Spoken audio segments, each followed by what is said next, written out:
История развития общества не раз доказала человечеству, что невозможно строить новое, отвергнув старое. Только зная историю своего края, быт и устои наших предков, можно говорить о любви к своей родине. Малая Родина – это место, где человек родился и вырос. Она имеет для каждого из нас огромное значение. Познание истории родного края, района, поселка дает возможность понять, кто мы есть, кто наши предки, что они нам завещали. Лучше оценить прошлое, понять настоящее, заглянуть в будущее. Об истории своей малой родины, села Велиховка, мы попросили рассказать старожилу села, бывшего библиотекаря Велиховской сельской библиотеки Пашкевич Анну Андреевну. Историю нашего села, села Велиховка, я знаю по рассказам наших старожилов. Когда-то я до пенсии работала много лет в сельской библиотеке и в клубе по молодости, в клубе работала, а в библиотеке около 50 лет проработала в сельской маленькой библиотеке нашей. Ну что я могу сказать за Велиховку? Мы писали истории села, приходилось оформлять альбомы, например, историю села. Все данные, все рассказы, которые брали мы от старожилов наших. Например, приходилось брать старожилы, такие были, как Татьяна Ивановна Рындина, которая прожила около 100 лет здесь в селе. Она хорошо знала всю историю села, где проживала до самой старости, до глубокой, и умерла же здесь. Рассказывала о том, как в Отпайке, еще нужно сказать же, наше село образовалось еще в 814 году по реформе, Столыпинской реформе, когда наделяли земли для крестьян, а люди приезжали из густонаселенных мест, где с юга России, с Украины, где было густонаселенное население, и приезжали это вот еще до Столыпинской реформы, и здесь этот Велихов, землеустроитель, наделял им эти земли, на которых они работали сами, на быках, на коровах, там как могли пахали эти земли, выращивали хлеб для того, чтобы прокормить свою семью. Потом много еще рассказывала, например, об создании поселка. Кроме Велиховки, главного центрального поселка, было еще отделение Рождественка и Отпайка. Отпайка до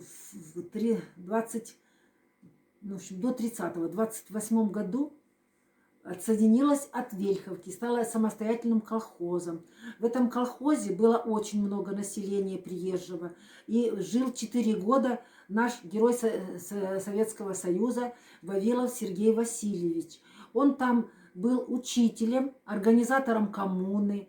Он прожил там 4 года, создал там семью в этом селе. Сейчас его семья живет в Актюбинске. Возможно, предки какие-то остались его родственники по его линии, или по дети, внуки. Рождественка носит название, и первым поселенцем в Рождественке была фамилия его Рождественский. Вот поэтому и назвали село это Рождественка. А Велиховка у нас стала называться Велиховкой, потому что здесь был Велихов, землеустроитель, наделял земли эти, которые давали крестьянам. И вот в честь этого было названо наше село, потому что многие пожелали, наверное, наши тогда, в то нынешнее время, наши предки назвать первым открывателем нашего села. Это Велиховка назвали. Сейчас в результате коллективизации в 30-м году у нас образовался колхоз имени Чапаева, в который вошли 3 села вот наши: Велиховка, Рождественка и Отпайка. Потом вот после Отпайка отделилась, стала самостоятельный колхоз Красная Армия. Ну, через несколько лет, через 4-6 лет она снова вошла в наш колхоз Чапаева. Колхоз Чапаева было очень многочисленное хозяйство. Более 700 человек проживало, а то и больше, наверное. Так говорили старожители тогда, может быть. Ну, колхоз наш, то есть ТО Вельховка, славится не только богатыми урожаями зерновых, но и также своими передовыми тружениками. С нашего поселка вышли такие труженики, герой соцтруда, социалистического труда, доярка Клименко Лидия Николаевна, которая добивалась больших надоев молока от фуражной коровы. И Куликова Мария Григорьевна, тоже также передовая доярка была, много получала в то время, в те годы еще до независимости они трудились, получали большие награды от руководства и областного, и нашего районного, и местного. Утарова Жумабекеси Сингалиевна, которая тоже добивалась высоких надоев молока на фуражную корову. И также была, ну, как тогда было такой призыв, 3000-ницами. Они надаивали 3000 молока, значит, годовой надой у них был с каждой фуражной коровы. Ну, выращивали здоровых молодняк свой, которые продолжали, ну, свое хозяйство, и хозяйство развивалось и богатело. Ну, в нынешнее время наше, в период тяжелого перехода в нашу независимость нашей республики Казахстан, многие хозяйства потеряли свою, как сказать, работоспособность, что ли, или как-то. Наш поселок Вельховка, то есть колхоз имени Чапаева, удержался. Руководителем был этого хозяйства Владимир Григорьевич Пашкевич. У него был крепкий коллектив трудовой, много хороших механизаторов. Можно и даже назвать фамилии таких, как и среди молодых, и пожилых, которые вот уже на пенсии сейчас. Устимович Вениамин Лукич, комбайнер Костырин Владимир Николаевич. Они сейчас еще живут, уже им под 70, даже за 70, но они были в то время передовиками. И уже сейчас молодежи много, которые сейчас убирают урожай хороший, также берут пример со своих старших жителей нашего поселка, которые еще до сих пор уже стариками, уважаемые наши пенсионеры, но они много рассказывают на всяких мероприятиях, на встречах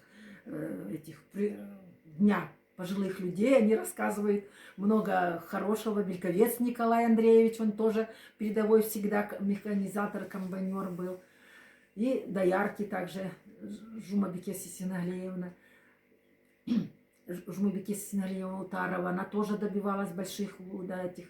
Наша участница 27-го съезда КПСС Пешка Галина Григорьевна, она была в Москве на этом съезде. Ее, ну, чествовали этим, как руководство района или области наградило ее таким вот поездкой в Москву на съезд нашей партии. Сейчас поселок, что говорит за поселок, работает, трудится, молоко доет, есть животноводческая ферма, более, наверное, около 500 животноводства, а то и больше. Доярки начинают, скоро доиться, все коровы будут работать. Механизаторы готовят технику к весенне-полевым работам. А сейчас работают все на ферме, на молочно-товарной.